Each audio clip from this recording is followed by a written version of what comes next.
Schürrle. Der kommt an! Mach ihn! Mach ihn! Mach ihn!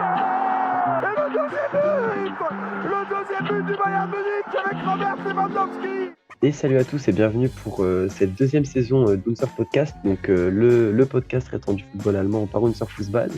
Donc on est très heureux de vous retrouver aujourd'hui. On a quelques retards par rapport au début de la saison qui est donc dès août en Bundesliga, tout simplement parce que de mon côté j'avais quelques soucis de connexion et puis ça a été un peu compliqué, mais du coup on part cette fois juste avant la nouvelle année. Et donc aujourd'hui je suis accompagné de deux personnes, donc je vais vous laisser vous présenter, il y a Clément et Adrien.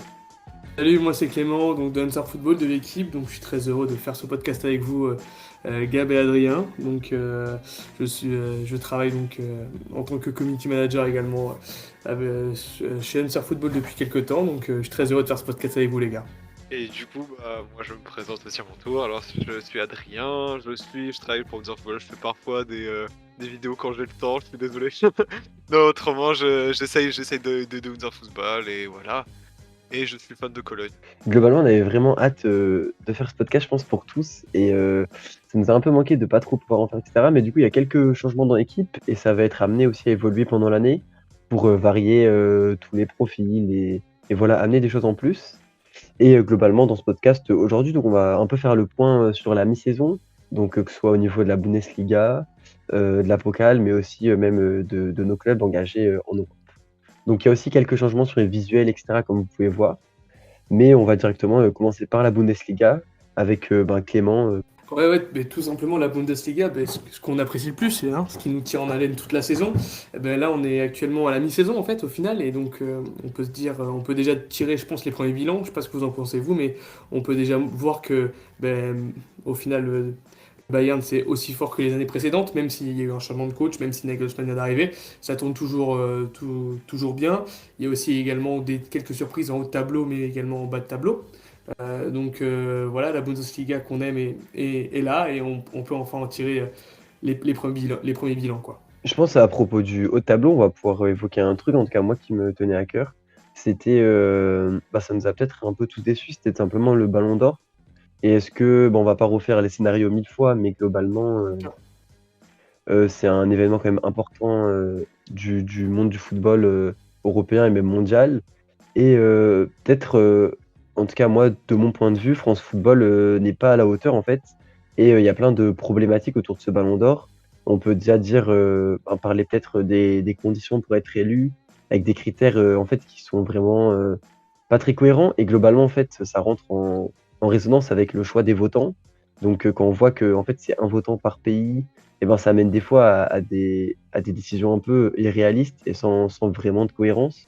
Oui, non, effectivement, en parlant d'incohérence, on peut par exemple prendre l'exemple du votant pour l'Ouzbékistan, il me semble, donc le seul journaliste qui a voté pour l'Ouzbékistan, qui a répondu à certains fans sur Twitter du pourquoi, du comment il n'avait pas mis Lewandowski dans ce top 5, en mettant tout simplement un screen de la carte FIFA de Lewandowski en disant qu'il n'était pas assez rapide sur le terrain.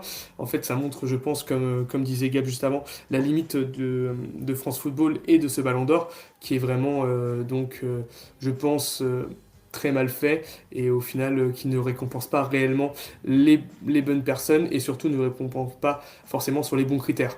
Je sais pas ce que t'en penses toi également, Adrien. Moi je vous rejoins totalement, c'est que à force c'est triste, mais là on voit tellement de blagues même sur les réseaux sociaux ou de gens qui disent mais pour Lewandowski il va jamais, même s'il fait une saison exceptionnelle, même s'il marque 200 buts, je ne sais même pas s'il aura toujours ce Ballon d'Or. Et je pense qu'il y a des choses à faire, il y a des choses à peut-être changer, comme tu disais, Gab. Il y a pas mal de choses à changer et il faut, parce que ça ne sert à rien de cette année qui crée une récompense à la dernière seconde pour Lewandowski, alors qu'on sait tous qu'il méritait ce Ballon d'Or déjà la saison dernière et encore plus cette saison. Même si je ne renie pas le niveau de Lionel Messi qui a fait une très bonne saison, mais là c'était trop gros en fait. C'était vraiment trop gros. Je pense que globalement, il y a un manque de logique en fait autour de ça. Et il va vraiment falloir peut-être une remise en question de France Football et en tout cas repenser un peu comment le Ballon d'Or est fait. Parce que après, c'est pas simple. Par exemple, la mission qu'ils ont, elle est un peu compliquée. C'est difficile de dire qui est le meilleur entre un milieu de terrain, un gardien, un attaquant. Enfin, il y a plein de de difficulté, mais je pense qu'on peut vraiment définitivement mieux faire que ce qui est fait et proposé actuellement. Et sans parler de la cérémonie, mais juste de ce qu'on retiendra dans plusieurs décennies, et ben pas sûr que ça représente au mieux le monde du football, que ce soit en 2020 lorsque c'était annulé et en 2021. Ouais, c'est clair, en tout cas, comme on peut voir, tout simplement, c'est que on va pas débattre 1000 ans là-dessus, mais malheureusement, Lewandowski n'a pas eu ce qui lui revient, on va dire, et on est tous choqués de ça, mais bon, le football mondial est un monde très compliqué. Et juste, voilà, pardon. Et juste pour conclure, tu vois, comme tu disais, là, il y a Pascal Ferré qui va enquêter quand même sur les détails de cette élection. Du coup, c'est-à-dire que France Football est quand même pas très bien.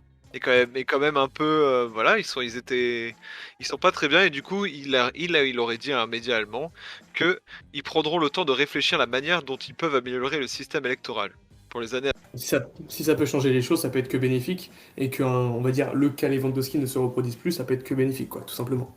Mais ils disent, on va Mmh. pas prendre de décision trop rapidement. Du coup, on verra dans combien d'années. On verra. Peut-être ce sera dans 5 ans, Lewandowski, il sera en fauteuil et il marquera 20 buts. Et là, peut-être il l'aura. Mais autrement, il n'y a pas.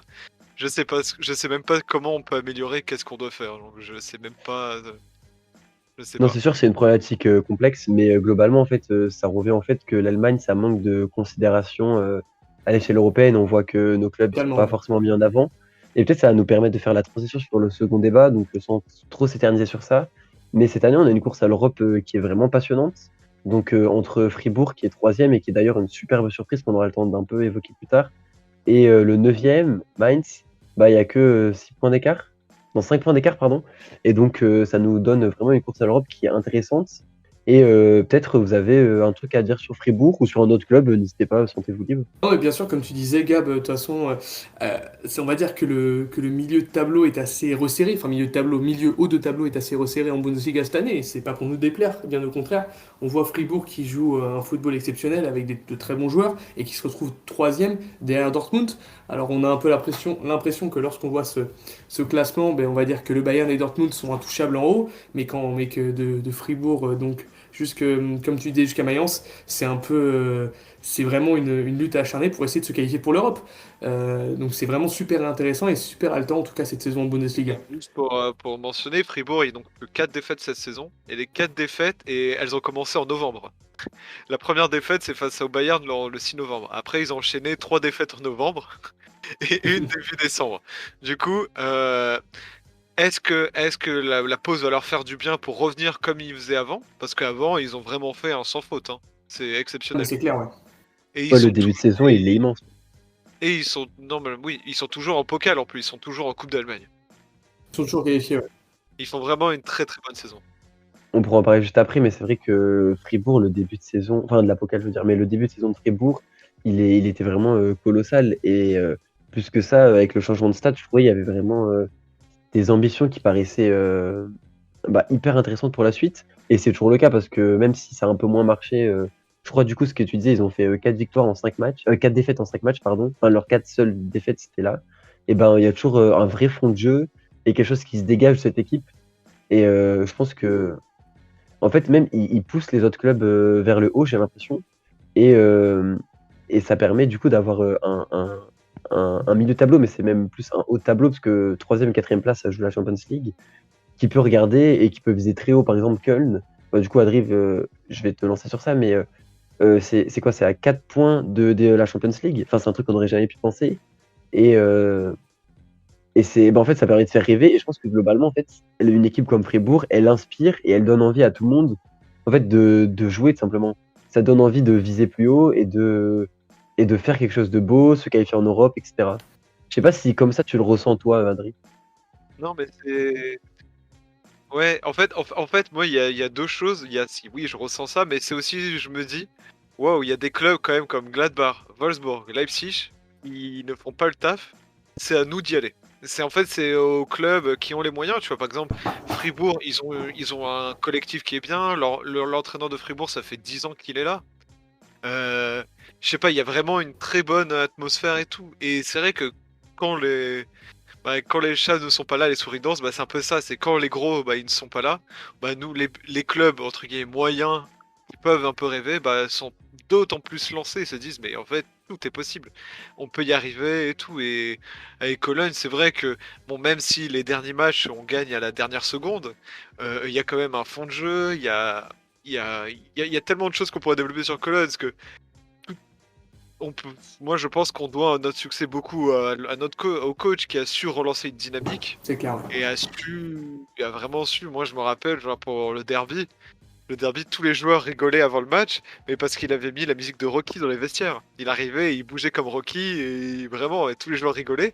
Et en fait, ça les a concentrés et on a pu gagner face à Gladbach, alors que c'est quand même assez rare qu'on batte Gladbach. Même si ce Gladbach cette année est vraiment pas bon du tout. Excuse-moi, pour continuer donc sur Fribourg, en fait, tout simplement, ce qui est bien aussi, c'est que on voit ça depuis quelques temps. Fribourg est déjà une équipe qui est bien installée en Bundesliga, qui joue bien, qui a un bon fond de jeu, comme tu disais, Gab, au préalable.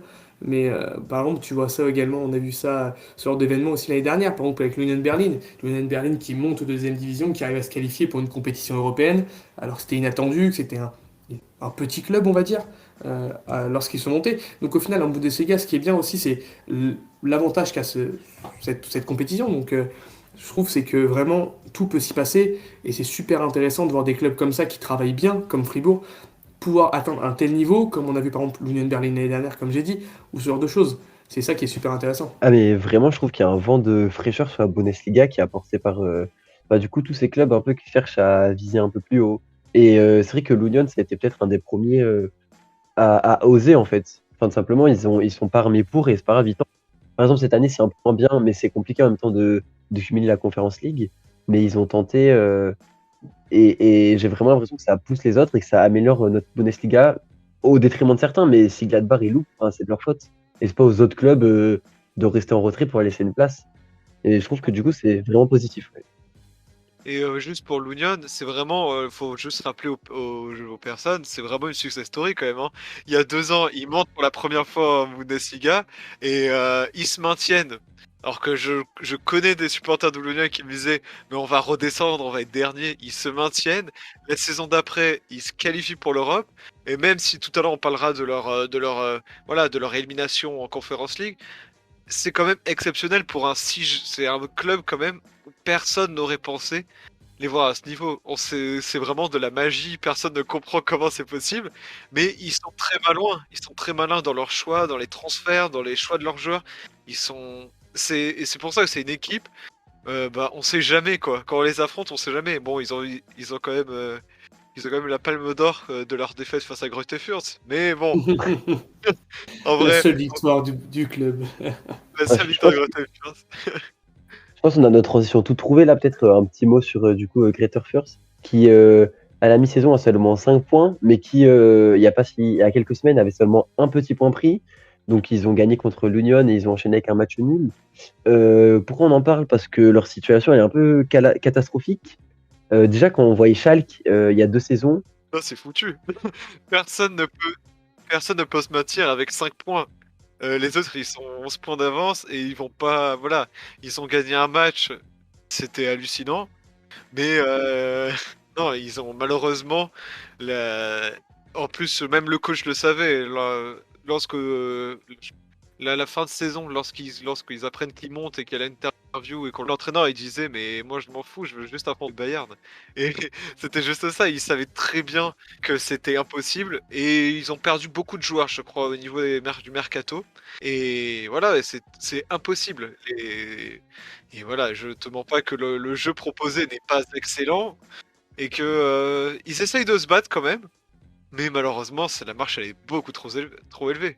ils ont l'occasion d'écrire l'histoire. Après, peut-être ils peuvent faire la pire saison de l'histoire de la Bundesliga. Je sais pas si c'est très rassurant, mais bon, pour rappel, c'était le Tasmania Berlin donc, qui avait fait 8 points, mais vu que c'était l'époque des victoires à 2 points, donc maintenant ça serait 10 points donc, en championnat. Actuellement, ils en sont à 5 First, donc bah, on verra, mais c'est peut-être à suivre ça. Après, est-ce que vous pensez qu'ils vont battre ou pas le record? Après, c'est pas la problématique principale de la Bundesliga. Et c'est un peu triste pour eux, mais c'est un peu replonger dans des équipes moins performantes parce que oui, ça arrive dans un championnat aussi disputé. Ben, c'est comme Schalke il y a 2 saisons, ben, ça arrive d'être un peu largué. Quoi. Moi, je les vois pas. Moi, je me. en fait, chaque année, on se dit que ouais, ils peuvent vraiment battre ce record. Mais bah, en vrai, on sait pas. C'est quand même, c'est très peu 10 points quand même quand on y pense. C'est vraiment très très peu. Et c'est vrai qu'au moment quand on avait vu Schalke pouvait le faire, bah voilà, ils se sont sauvés et tout. Et je me dis, mais Greuther Fürth, quand on regarde le jeu, malheureusement, ils ont pas, voilà, j'ai du mal à les revoir gagner un match. Peut-être ils peuvent accrocher sur des matchs nuls. Ils ont 2 matchs nuls. Peut-être ils peuvent accrocher parce que moi je le cache pas. Moi, quand mon équipe parfois, quand j'ai vu que c'était Grotefeu, on a tous un peu peur de se dire, oh là là, ça peut être le match piège sur un truc. Mais ils se prennent quand même énormément de buts par match, au moins 2 ou 3 buts par match. Là, je regarde, Stuttgart leur ont mis 5, Leipzig 4. Le Munich, ils en ont mis 3, le Hertha 2. Bref, ils se prennent. Et ils sont même plus et il faut juste rappeler, ils sont non plus en DFB Pokal, parce qu'ils ont perdu face à Pia, ils ont perdu face à Babelsberg, au tir au but. Qui est un club en 4ème division. Voilà, juste pour quand même. C'est vrai que la situation est assez dramatique, on va dire, pour Greuther Fürth, mais bon, après, voilà, c'était aussi attendu. C'est un club qui monte de deuxième division, en Bundesliga, c'est toujours compliqué. On sait très bien que l'adaptation des clubs est toujours compliquée, donc malheureusement, ça tombe sur eux. Je pense pas que, comme disait Adrien juste avant, je pense pas qu'ils vont faire long feu. Gagner un match paraît très compliqué, peut-être sur des matchs nuls, mais bon. Tout simplement, je pense que c'est venu dire bonjour à la Bundesliga et ça repart aussitôt, quoi, tout simplement. C'est sûr qu'on va pas en demander peut-être beaucoup plus. Par contre, il y a des clubs où on est légitimement déçu. Je pense à Gladbach, je pense à Wolfsburg, je pense même à Leipzig qui nous habitue à beaucoup mieux. Même peut-être au Hertha. Et ça, c'est des clubs qui cette saison peut-être doivent mieux faire et en tout cas on les attend plus haut. Après, chacun a peut-être ses problèmes, etc. Mais ça reste des déceptions à l'échelle de la Bundesliga pour Ah, moi. mais c'est clair, surtout quand on parle de Leipzig, qui était quart de finaliste l'année dernière en Bundesliga, en Ligue des Champions, ou même Wolfsburg, qui était cette année donc en Ligue des Champions, qui a malheureusement terminé dernier de son groupe. Tout simplement, c'est assez compliqué pour des clubs comme ça, même Gladbach. Alors, faut pas oublier que Gladbach ou Leipzig, il y a eu un changement de coach qui s'est opéré, pas forcément pour le mieux, mais au vu du classement et de la situation. Il y a quand même des choses intéressantes à voir. Par exemple, à Leipzig, il y a quand même des joueurs qui sortent du lot. Peut-être qu'on en parlera un peu après, mais de Simakan, ce genre de choses. Nkunku. Il n'y a pas tout acheté dans ces clubs-là, mais c'est vrai que la première partie de saison est assez décevante. Et comme on disait tout à l'heure, qui laisse place également à des clubs qui travaillent bien, des clubs qui font le travail, qui font le job, comme Fribourg, comme Cologne, ce genre de clubs. Donc tout simplement, c'est des clubs qui ont les moyens de faire beaucoup mieux. Donc pour la deuxième partie de saison, on attend beaucoup plus, tout simplement. Et il y a aussi un autre club, bon, on en a pas beaucoup parlé, mais qu'il faut souligner, c'est Wolfsburg, qui vraiment, je crois que c'est le pied. Vraiment, là, sur les derniers matchs, ça fait peur, hein. Ça fait vraiment peur. Mais c'est 5 défaites d'affilée, il me semble. C'est 7 défaites d'affilée. Ouais, ils ont 7 défaites d'affilée. Et que ce soit. Je compte aussi la Ligue des Champions. Du coup, ça fait 5 en championnat et 2 en Ligue des Champions. Mais oui, non, c'est hallucinant. C'est qu'ils se prennent à chaque fois plus de 3 buts. Et voilà. Et malheureusement, Kofeld qui est arrivé, bah, c'est toujours pas la bonne solution. C'est vrai, effectivement, c'est assez compliqué. Et même quand on voit Gladbach, Gladbach ça gagne pas de match non plus. Depuis 5 matchs, il y a eu un simple match nul. Donc c'est très compliqué, très très compliqué. Et Gladbach, c'est quand même 8 défaites et 5 petites victoires aussi. Et c'est pour ça, je crois que Wolfsburg, c'est un des rares clubs, mais j'ai pas vu, il n'y en a pas eu beaucoup, mais ils vont faire un match amical avant la reprise. Pour se remettre en jambe quand même, pour essayer d'avoir une victoire. Pour essayer peut-être de remonter un peu, parce que c'est vrai que voir Wolfsburg aussi bas, et même Mönchengladbach, en tout cas sur les années récentes, c'est assez rare, quoi. Ils jouent face à un club de 2ème division, Paderborn. Voilà. Très bien, merci pour cette information plus que cruciale, Adrien. Mais j'espère qu'ils vont remporter ce match quand même, parce que s'ils perdent face à Paderborn, là c'est chaud quand même. Là, ils vont peut-être dire bonjour à Greuther Fürth et descendre en deuxième division. Allez hop. Parce que c'est pas très loin au Non, final. mais C'est pas très loin. Hein. Bah non, mais toute façon, le championnat est ultra serré, donc que c'est vraiment tellement serré pour tous les clubs. En 2 défaites, tu peux être dans les relégations. Donc, Sûr. Et en parlant également des déceptions, comme tu disais Gab, on peut aussi également parler du Hertha Berlin. Après, parler dans les déceptions, c'est pas forcément une déception au vu de la saison dernière qui a été faite, avec de gros investissements qui ont été mis en place. Et au final, une saison catastrophique. Là, cette année, on va dire que c'est un peu mieux. Mais bon, après le temps de départ et les problèmes en interne qu'il y a eu, et le remplacement de coach avec l'arrivée du coach turc Korkut, c'est assez compliqué le Hertha. Est-ce que. Il ne faut pas oublier qu'il y a eu de gros investissements qui ont été mis en place depuis quelques années. Est-ce que ces investissements vont un moment payer? Est-ce que même tous ces changements avec l'arrivée de Freddy Bobic cet été et du nouveau coach pardon, que Freddy Bobic a choisi, donc Korkut, est-ce que ça va amener un vent de fraîcheur un peu plus important? On ne sait pas. Ça fait des matchs, ça perd 4-0 face à Mayence, ensuite ça gagne face à Dortmund. On ne sait pas sur quel pied danser en fait avec le Hertha et c'est assez compliqué. Donc c'est une semi-déception, on va dire, de mon côté en tout cas. Surtout que ce feeling autour du Hertha, ça fait pas mal de saisons qu'il est là, enfin depuis le rachat. Et eux qui devaient viser l'Europe, on ne sait pas trop du coup où ils sont maintenant. Et je pense que ça va rester dans le flou pendant encore pas mal de temps. Et peut-être on fera un autre point dans un prochain podcast. Mais pour l'instant, ouais, le Hertha, c'est vraiment flou. Mais tu sais Et que le Hertha, la stat qui fait un peu mal, bon après ça veut rien dire parce qu'il y a plein d'années, mais depuis la saison 2017-2018, le Hertha ne s'est jamais glissé dans le top 10. C'est terrible, hein? Depuis la saison, c'est fou, hein. Ah, c'est terrible. Ils sont pas loin, ouais, il y a c'est souvent ils font révélateur. des 10e, 11e, mais ils n'arrivent pas à se glisser dans le top 10. Et surtout depuis cette dernière saison, voilà, la dernière saison 14e, là cette saison ils sont 11e.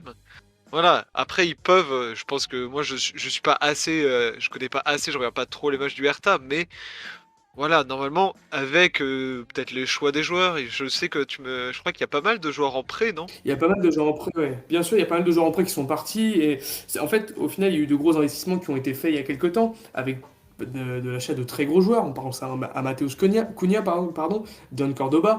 Et au final, ce sont des joueurs qui sont malheureusement partis. Et énormément aussi également de jeunes joueurs ou de joueurs importants qui étaient dans le 11 de départ sont partis soit en prêt avec option d'achat. On pense par exemple à Dodi Kebakio, qui est maintenant à Wolfsburg, qui était hyper important au Hertha. Ou alors même à Javairo Dilrosun, le néerlandais, qui était un jeune très prometteur. Luka Netz, qui était un jeune encore plus prometteur, qui était vraiment un pur produit de centre de formation. Il y a eu de nombreux départs, de nombreux joueurs qui ne sont pas restés et qui n'ont pas forcément été remplacés. Matteo Guendouzi, l'année dernière, qui était hyper important au milieu de terrain, n'a malheureusement pas été remplacé. Enfin, été remplacé si numériquement par Serdar, mais bon, pas dans la qualité de jeu, quoi, tout simplement. Donc c'est assez compliqué de se projeter, de voir comment le Hertha va se développer et surtout qu'est-ce qu'ils vont apporter en termes de jeu. Parce que c'est surtout ça le plus gros point faible du Hertha, c'est qu'il n'y a clairement pas de jeu. Et donc c'est bien de gagner des matchs à l'arraché face à Dortmund, mais il faut savoir jouer aussi au football. Piontek, bah ça marque pas quoi, c'est pas...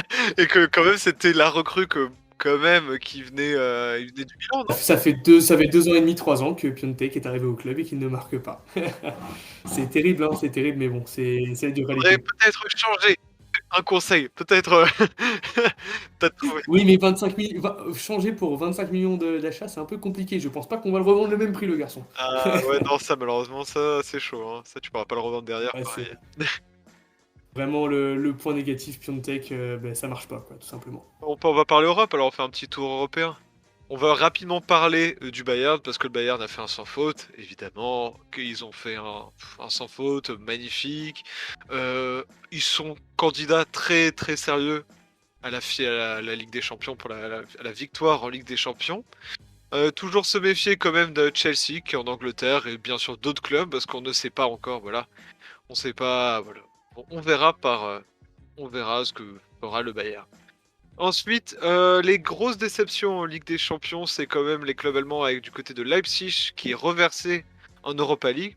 Après un début où ils ont fait 3 matchs, mais vraiment le premier match, bon, les pauvres ils sont tombés face à Manchester City, voilà, en très bonne forme. Ensuite, moi c'est la défaite inexcusable face à Bruges. Ça c'était pas normal, ils auraient dû ramener au moins les 3 points ou au moins le match nul. Et ensuite la défaite du PSG. À la fin, ils ont bien terminé, mais malheureusement pas assez pour se qualifier à la suite en Ligue des Champions. Pour Dortmund, pareil. Ils ont battu Beşiktaş les 2 fois, le Sporting une fois, mais les défaites face à l'Ajax, qui étaient des grosses défaites quand même, bah, leur ont fait du mal et ils sont reversés en Europa League. Et quant à Wolfsburg, bon bah, je ne vais pas vous le cacher, ils ont commencé une très mauvaise saison en Bundesliga. Ça se montre aussi en Champions League où ils sont derniers et éliminés. Malgré un début un peu encourageant avec des matchs nuls. Maintenant, nous allons parler des très bons de la classe en Europa League. Là, on parlera un peu plus sérieusement de Francfort et de Leverkusen qui sont qualifiés aux premières places assez facilement. Une petite défaite à la fin face au Ferencváros pour Leverkusen, mais bon, c'était déjà dans la poche et je crois qu'ils avaient mis d'autres joueurs, ils n'avaient pas mis l'effectif principal. Ensuite, l'Union Berlin, malheureusement, n'a pas réussi à se qualifier pour la suite de la Conference League. Ils terminent à la 3e place et sont donc éliminés.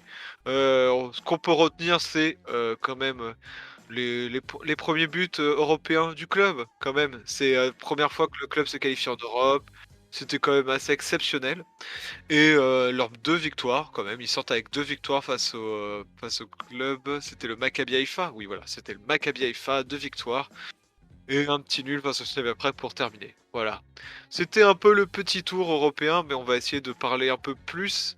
Vous voulez parler de quel club en premier, messieurs? Moi, je pense globalement, c'est en termes comptables, donc c'est vraiment pas une très bonne phase de poule de la part de notre club allemand. Mais je trouve qu'il y a du positif, même si on exclut du coup l'Union Berlin qui a fait donc une première, ouais, qui est éliminé et qui a fait une première. Bah, c'était pas forcément d'eux qu'on en attendait, je trouve. Mais je trouve vachement positif le fait qu'on ait à la fois une équipe compétitive en Ligue des Champions avec le Bayern, comme tu l'as dit. Bon, il y a d'autres concurrents que voilà, ça va s'affiner au cours des prochains mois et des prochains matchs. Mais au niveau Europa League aussi, je trouve qu'on a rarement été aussi bien armé, en tout cas pour la victoire finale. Donc ça a été un peu le moins des stats, mais ça fait depuis 97 qu'un club n'avait pas gagné l'Europa League en Allemagne. Donc c'était Schalke et en 96 il y avait le Bayern Munich. Et Dortmund cette saison c'est le favori tout simplement pour la victoire finale en Europa League. Donc je pense qu'il va vraiment falloir jouer cette compétition à fond. Bon après il y a Dortmund mais aussi pour Leipzig, pour Leverkusen et pour Francfort. Et je pense que ça doit être un objectif de nos clubs allemands de ramener au moins une Coupe d'Europe cette année et possiblement 2. Je sais pas si ça vous semble possible pour vous, mais je pense que c'est vraiment, il faut mettre un point d'honneur sur ces performances en Europe. Très clairement, pour moi, c'est quelque chose d'essentiel d'essayer en tout cas de ramener quelque chose de l'Europe, de la Ligue des Champions avec le Bayern, mais bon, c'est pas vraiment sur ça que je veux m'attarder, c'est surtout sur l'Europa League. Actuellement, comme tu as très bien dit, Gab, il y a 4 représentants allemands en Europa League et pas des moindres. Quand on parle, on va dire, des favoris, Dortmund ou Leipzig, et ces clubs-là, ok, on fait une phase de poule assez décevante en Ligue des Champions, mais ils peuvent se refaire la cerise, on va dire, en Europa League, et ils doivent se refaire la cerise en Europa League. Au final, c'est une compétition qui est, t'as dit que, comme tu as très bien dit, depuis 97, il me semble qu'un club allemand n'a pas remporté l'Europa League. Euh, Ça commence à faire, et très honnêtement, faut qu'un club allemand se réveille et remporte au moins cette compétition. Ça serait super cool, et en plus, c'est super intéressant de suivre cette compétition actuellement, avec autant de clubs allemands qui peuvent faire de bonnes choses. Et si c'est pas remporté, c'est au moins faire, ouais, pardon, je te coupe, mais si c'est pas remporté, c'est au moins, je pense, faire des belles performances et se donner, parce qu'honnêtement, je trouve que c'est vraiment dommage les clubs allemands qui en fait se qualifient en Europe et après ils abandonnent un peu. Il n'y a pas que l'Allemagne, mais je trouve que c'est en partie en Allemagne qui abandonnent un peu l'Europa League pour se concentrer sur la Champions League depuis le championnat et du coup qui ont les armes pour faire quelque chose, mais qui vont préférer des rencontres de Bundesliga pour accrocher des points. Et je trouve ce point de vue vraiment frustrant dans le sens où il y a plein d'équipes derrière qui attendent et c'est toujours au petit poussé de faire des choses, alors que Dortmund a les armes pour aller au bout et, euh, et s'imposer simplement. Et même moi, je penserais aussi par rapport surtout à Leipzig. Leipzig qui actuellement est très mal classé en championnat, pourquoi pas tout donner sur l'Europa League et tenter de se qualifier en Ligue des Champions? Juste pour suivre ce que vous dites, voilà, Dortmund ne l'a jamais gagné l'Europa League, et c'est vrai que même quand on voit les visions du club et des présidents, on sent tout de suite que voilà, c'est le championnat, le Bayern va être champion, mais faut qu'on parte avec le titre en Europa League. Du coup, le Dortmund ça va être la mission.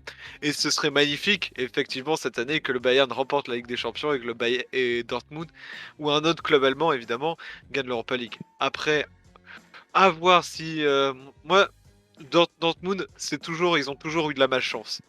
Ça, faut le souligner, ils ont toujours eu de la malchance, que ce soit avec les blessés ou même leur banc, qui est pas impressionnant du tout, leur banc. Et voilà, il faut que. Je me dis qu'avec un peu de chance, pourquoi pas Dortmund. Après, Leipzig, je pense que ça va être compliqué parce que ils vont devoir aussi gérer la remontée en championnat. Est-ce qu'ils ont les moyens de faire un peu les deux à la fois? pourquoi pas, parce qu'ils étaient dans un groupe de Ligue des Champions trop compliqué. Francfort, moi je pense que c'est celui qui est un peu par le- je le vois moins aller au bout. Je le vois vraiment pas aller au bout d'Europa League. Et Leverkusen, je pense qu'ils peuvent essayer de faire un beau parcours. Est-ce qu'on va toujours rester avec le Leverkusen? On sait pas. Est-ce qu'ils vont réussir à quand même faire un bon parcours? Je pense oui. Mais est-ce qu'ils vont aller au bout? Je ne pense pas. Donc si je mettrais une pièce, je mettrais quand même Dortmund. Et pourquoi pas Leipzig, allez. Ouais, globalement, cette Coupe d'Europe, elle va permettre, je pense déjà de mettre en lumière notre championnat. C'est un thème qui revient souvent, on en a parlé tout à l'heure pour le Ballon d'Or. Mais c'est en fait simplement, c'est les places des clubs européens, ça va être de mettre en avant notre championnat. Avec un football attractif, Dortmund, ils ont Haaland qui est une superbe vitrine et si ce n'est une des meilleures de notre championnat parce qu'on sait l'engouement qu'il y a autour des joueurs spectaculaires, encore plus des buteurs. Et si Lewandowski, il a du mal à prendre cette hype parce que c'est un joueur qui est très dans une mentalité Bundesliga et donc qui a du mal à s'exporter. J'ai l'impression qu'Haaland, il s'exporte beaucoup mieux. Et je pense, en tout cas, moi, j'attends beaucoup de Dortmund représenté par Haaland. Parce qu'il y a cette opportunité de chercher un titre. Et cette opportunité, donc je vais servir ma transition, elle se représente aussi en DFB Pokal, donc en Coupe d'Allemagne. Parce que cette saison, et pour la deuxième année consécutive, le Bayern Munich donc s'est pas qualifié pour le troisième tour, enfin pour les huitièmes de finale, ouais, exactement. L'an dernier, c'était contre Kiel, et cette année, c'était lors d'un match fou contre Gladbach, au terme d'une défaite. C'était pire que ça. C'était pas fou, c'était impressionnant. Le Bayern était transparent et tout ce que faisait Gladbach marchait. Tous les enchaînements, toutes les passes, c'était mais hallucinant.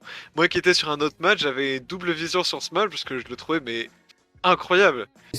Et c'est encore plus fou, c'est que tu te dis, c'est que Gladbach n'est pas une équipe qui va si bien que ça, en championnat en tout cas, et que le match juste avant, ils ont perdu face au Hertha Berlin, qui n'est pas non plus une équipe très folle cette saison en Bundesliga, en ayant fait un match horrible. Et qu'au final, un club qui sortait de matchs horribles a réussi à sortir le Bayern, qui au final, le Bayern lui-même fait un match horrible, alors qu'au final, ils ont des joueurs exceptionnels et une équipe qui tourne très bien cette saison. C'était vraiment la science-fiction ce match, vraiment. Oui, c'était assez fou, et même Gladbach, quelques semaines après, ils prennent 6-0 en 40 minutes. Enfin voilà, c'est des choses assez dingues, et du coup, ça nous offre des huitièmes de finale avec 3 matchs clés qu'on parlera un peu plus tard. Mais dans ces huitièmes de finale, on retrouve 10 clubs de Bundesliga, 5 de Zweite, donc de deuxième division, et un petit poussé, donc en provenance de la Dritte Liga. C'est un club assez historique de Munich, et donc qui remplace géographiquement le Bayern en tout cas, et qui va être le représentant bavarois de cette édition. C'est le TSV München, le 1860, et qui est passé après une victoire contre Schalke. Et le prochain tour, ça sera contre Karlsruhe. Donc ça va vraiment pouvoir être une aventure un peu sympa à vivre. Moi, j'ai beaucoup aimé Saarbrücken il y a quelques saisons, qui était allé jusqu'en demi, si je ne me trompe pas. Et je pense que ça va être un des matchs à suivre. Après, j'en ai noté 3 autres. Peut-être qu'on va plutôt s'attarder sur 2. Et le premier, un peu moins intéressant, mais que moi je trouve pertinent, parce que c'est entre 2 poursuivants à l'Europe. Et il y a Hoffenheim, c'est Hoffenheim-Fribourg. C'est le 5e contre le 3e. Je pense que ça va bien jouer, mais je pense que les gros chocs, ça va être plutôt le Berliner Derby, que peut-être on évoquera juste après, mais aussi St. Pauli, qui est premier de Zweite Liga, contre Dortmund. Est-ce que vous avez plutôt des attentes sur un match ou sur l'autre, donc le Berliner Derby? Enfin voilà, si vous voulez développer. Alors du coup oui, moi je pense que déjà il y a mon club qui joue, on est toujours là, Cologne contre Hambourg, mais bon, non, moi je pense que l'affiche qui me fait le plus un peu vibrer, c'est quand même Saint-Pauli Dortmund, parce que je me dis Saint-Pauli qui fait un début de saison incroyable, ce club qui est premier de deuxième division alors qu'ils ne veulent pas monter en première division, bref, face à Dortmund qui lui a 7 objectifs de DFB Pokal qui veulent aussi remporter pour la deuxième année consécutive, ce serait exceptionnel, et je me dis que le match va être ultra intéressant. Si bien sûr évidemment tous les joueurs sont là, ça peut être qu'un beau match. Mais je pense que je sens que Clément, tu as plus envie de parler du derby de Berlin. Je pense que le derby de Berlin est aussi pas mal. Hein. On aura une pensée aussi pour les supporters, parce que St. Pauli et Dortmund, c'est, je pense, 2 des 5 plus grosses ambiances d'Allemagne. Et du coup, ben, ça tombe un peu mal. J'aurais adoré voir, je sais pas si c'est au Westfalenstadion ou au Miltenor, mais dans tous les cas, ok, bah, il devrait pas y avoir de supporters, si je me trompe pas, et je trouve ça vraiment dommage. Ça aurait fait une ambiance épique, un peu à la Dresden Hertha Berlin il y a quelques saisons, qui m'avait vraiment impressionné. Enfin voilà, c'est juste un mot pour placer ça. Et puis je pense qu'on va pouvoir parler de ce Berliner Derby qui fait tout de même rêver, même s'il n'y aura pas ses supporters. Ouais, c'est ça, comme tu le dis si bien, Gab, malheureusement, c'est un Berliner Derby, on va dire, sans saveur pour les supporters du Hertha, surtout, parce que ce match se joue donc à l'Olympia Stadium, et malheureux, c'est un beau choc, un gros choc. Faut pas oublier donc on va dire le passif et l'histoire, la domination de la ville également pour ces deux équipes. Malheureusement, comme tu l'as dit, si bien sans supporters, c'est un match quand même à suivre parce que ok, le Hertha, comme j'ai dit un peu plus tôt, n'est pas si bien placé que ça en Bundesliga et on ne sait pas trop sur quel pied danser, mais euh, ils ont vraiment une carte à jouer face à l'Union et aussi montrer aux petits joueurs de l'Union, on va dire, ça c'est mon côté un peu Hertha qui parle, mais montrer aux joueurs de l'Union que le plus vieux club de Berlin, ben, c'est bien le Hertha, celui qui a fait le plus de saisons en Bundesliga, c'est bien le Hertha, et donc essayer de passer directement sur ce tour de Pokal. Un tour de Pokal enfin, une Pokal actuellement qui est extrêmement ouverte, comme on a pu le dire, le Bayern n'est plus là, donc au final, le vainqueur de ce match, en tout cas, aura aussi une chance d'aller au bout, parce que c'est vraiment une Pokal assez ouverte. Donc ouais, c'est un match à suivre, c'est un match à suivre pour la ville, c'est un match à suivre pour le derby. Pour l'ambiance, malheureusement, on repassera parce que malheureusement, il n'y aura pas de supporters au stade. Mais en tout cas, c'est toujours un match hyper intéressant à suivre qu'un derby de Berlin. Clairement, cette Pokal, elle fait rêver, je pense, tous les clubs qui sont en lice. Bon, peut-être après, quand on est en deuxième division, c'est plus compliqué de se projeter, mais je pense que ça doit être une mission pour chaque club de Bundesliga de jouer à fond, en fait. Il reste 3 matchs, il reste huitième, quart, demi-finale, 4 matchs pour ben, sans doute un titre qui est très compliqué à récupérer en Allemagne. On sait la domination du Bayern, on sait la force de Dortmund derrière à gratter les quelques titres que le Bayern laisse passer. Donc je pense que c'est vraiment un objectif principal et même primordial pour tous les clubs de première division qui sont encore en lice.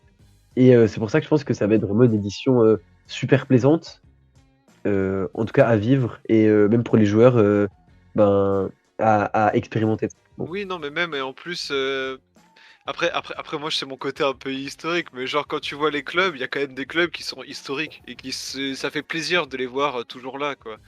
Là, je regardais par exemple Hambourg, qui quand même, ça fait déjà plusieurs années qu'ils sont en deuxième division, c'est quand même un très grand club allemand. On retrouve aussi Saint-Pauli, je trouve en fait toutes les équipes ont une petite histoire et je trouve ça.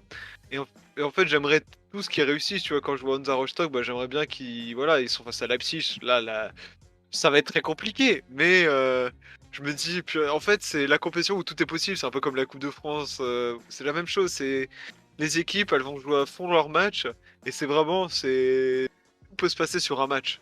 Genre vraiment, tout peut arriver. Donc c'est pour ça que moi, c'est une de mes compétitions préférées, et j'ai tellement hâte de voir bah, les résultats, quoi. J'ai tellement hâte d'être ce que faut rappeler, c'est le 18 janvier. Donc ça arrive assez tôt. Il faut aller fin janvier. Mais j'ai tellement hâte. J'ai déjà trop hâte. Vraiment, je trouve qu'il y a quelque chose de mythique autour de la Pokal, et cette édition, ben, ça donne encore plus envie de suivre. Est-ce que vous avez un autre truc à dire? Sinon, je pense qu'on peut passer à la dernière rubrique. Et donc, on va entamer cette dernière séquence donc, de ce podcast. Pour ceux qui nous écoutaient l'an dernier, on avait fait donc une petite rubrique, on avait évoqué des joueurs à suivre pendant l'année 2021.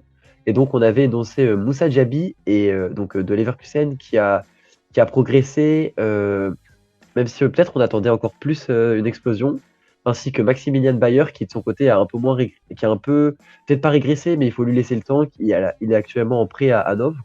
Et donc, on va recommencer ce petit exercice, et chacun proposer donc un joueur qu'on va suivre pendant cette année.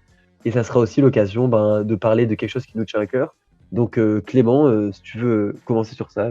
Ouais, bon, bien sûr, mais alors moi pour le joueur on va dire que déjà j'ai commencé déjà à suivre déjà depuis le début de la saison et que j'aime énormément et j'ai envie de continuer à suivre sur 2022, ça va être vraiment Nico Schlotterberg qui est vraiment exceptionnel, un défenseur central d'une rare élégance, donc le défenseur central de Fribourg, qui est vraiment hyper important déjà pour l'équipe. Fribourg, si c'est aussi haut, c'est aussi parce qu'il y a des mecs comme Schlotterbeck qui sont là pour faire le taf derrière. Et très honnêtement, c'est un des rares défenseurs, comme on parlait juste avant, qui est vraiment super élégant, qui peut porter le ballon, qui est solide défensivement. En plus, il a été appelé en équipe nationale, il me semble. Bon, il n'est pas encore apparu, il n'a pas encore joué, mais il a été appelé à plusieurs reprises depuis septembre. Donc voilà, c'est vraiment un joueur qui est en train de monter en puissance. Il n'a que 22 ans, il me semble. Donc c'est encore un jeune joueur et vraiment un joueur capital pour Fribourg et surtout pour la Bundesliga. Voir un joueur comme ça, c'est toujours exceptionnel. Je pense qu'on partage de cet avis. Enfin, moi, des matchs que j'ai vu de Fribourg, c'était vraiment. Il dépassait son statut de défenseur, même souvent. Et c'est vraiment très positif, je pense, pour son équipe. Et même pour la confiance qu'il avait à ses coéquipiers. Je sais pas si Adri, t'as quelque chose à rajouter sur lui. Sinon, tu peux aller, je pense, sur ton joueur, ta pépite. En fait, Fribourg, il y a tellement. C'est fou, hein, mais cette saison, je pense qu'on peut dire il y a plein de joueurs qu'il faudrait suivre à Fribourg. Il y en a tellement, il y a que ce soit en attaque, en défense. Et c'est vrai que moi, Schlotterbeck, je le trouve vraiment excellent. Genre, je le trouve vraiment solide et en fait, j'ai pas d'autres mots pour dire que l'équipe de Fribourg est vraiment l'équipe à suivre, qui fait du beau jeu, c'est vraiment un beau collectif. Voilà, je pense que je termine sur ça en disant que Schlotterbeck fait partie d'un très beau collectif. Non, et du coup, tu veux que je te parle de mon petit joueur, du joueur à suivre. Alors, mon petit joueur, il s'appelle Jonathan Burgard. Alors, il est peut-être pas très connu, mais il a déjà, il a 21 ans, il a été formé, il a commencé du côté de Darmstadt, mais très jeune, je crois qu'il avait à 15 ans, il est direct parti à Mayence. Et depuis, ça ne fait, il est en train d'exploser pour moi, parce qu'il est quand même capitaine de l'Allemagne U21. Il a marqué 7 buts quand même. Bref, c'est un très très bon attaquant. Franchement, pour moi, je pense que ça peut être. Alors, avec des pincettes évidemment, mais moi je m'emballe très facilement avec ce joueur.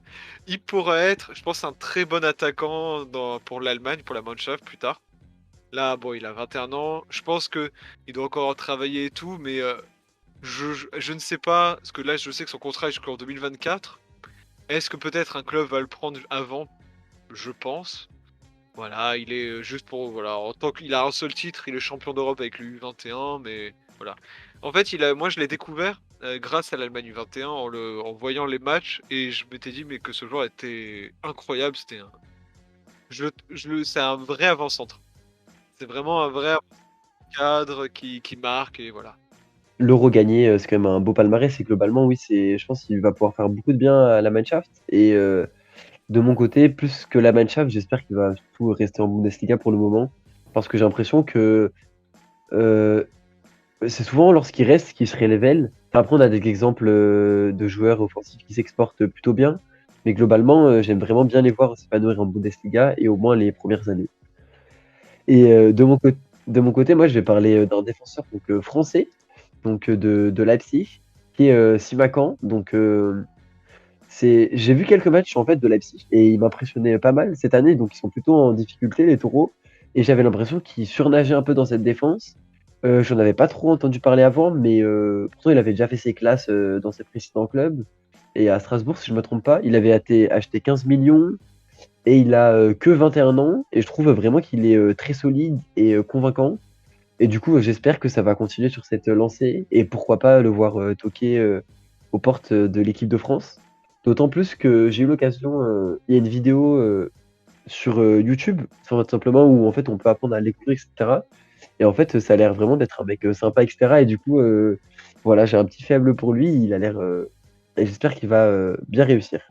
Ah oui, tu parles de la vidéo peut-être. Je sais pas si tu parles de la même vidéo que je pense, mais celle où. Ouais, de avec exactement. Oui, oui, effectivement, il a l'air. Enfin, lorsque j'ai vu cette vidéo, ça a aussi montré, comme tu disais, que ça a l'air d'être un mec vraiment sympa et un bon gars, quoi, tout simplement. Donc, ouais, non, vraiment, quand tu parles de Simakan, effectivement, moi je le connaissais aussi un peu de Strasbourg. J'aimais déjà beaucoup ce joueur. On me disait qu'il allait partir pour très cher. Il est parti pour 15 millions, donc c'est pas négligeable pour Strasbourg. Il est parti à Leipzig. Et on sait très bien que Leipzig chez les jeunes, ça fait toujours des étincelles. En tout cas, enfin assez souvent, pas toujours, mais assez souvent. Donc c'est cool de le voir là-bas. C'est cool de le voir s'épanouir dans un club comme ça, de pouvoir jouer la Ligue des Champions, de pouvoir jouer maintenant donc également l'Europa League. Donc non, c'est super cool de voir un jeune comme ça qui se donne à fond et qui joue bien en plus au football. Effectivement, je suis complètement d'accord avec toi. Je pense que du coup, on a fait, donc le tour sur ce premier épisode, de la saison 2 d'Unser Podcast. On espère, que ça vous a plu, donc à écouter, qu'on a été, assez élogieux envers les équipes, qui tentent et qui réussissent comme Fribourg, parce que c'est globalement, ce qui nous a le plus marqué sur cette première partie de saison et ils ont réussi à insuffler vraiment un esprit, positif à notre Bundesliga et puis on espère, pouvoir très vite se retrouver, pour parler, d'Europe ou de Pokal ou même de Mannschaft, pourquoi pas. On sait que dans un an, il y a la coupe du monde et donc, il va y avoir des échéances, intéressantes. Pour suivre Sur Football, vous pouvez à travers sur le Twitter ainsi que sur la chaîne YouTube où Adrien de temps en temps fait des vidéos de qualité et qui donc renseigne sur le football allemand. Et sur ce, on vous dit donc merci d'avoir écouté ce podcast et puis à la prochaine sur nos différents réseaux. Tchuss! Un dernier petit mot. S'il y a des supporters de Greuther Fürth, ne vous en voulez pas. Mais c'est vraiment. On vous aime quand même, mais c'est très mal barré, les copains. Franchement, c'est chaud. Mais Hein. votre saison l'an dernier a été vraiment pas mal. Allez, tchuss!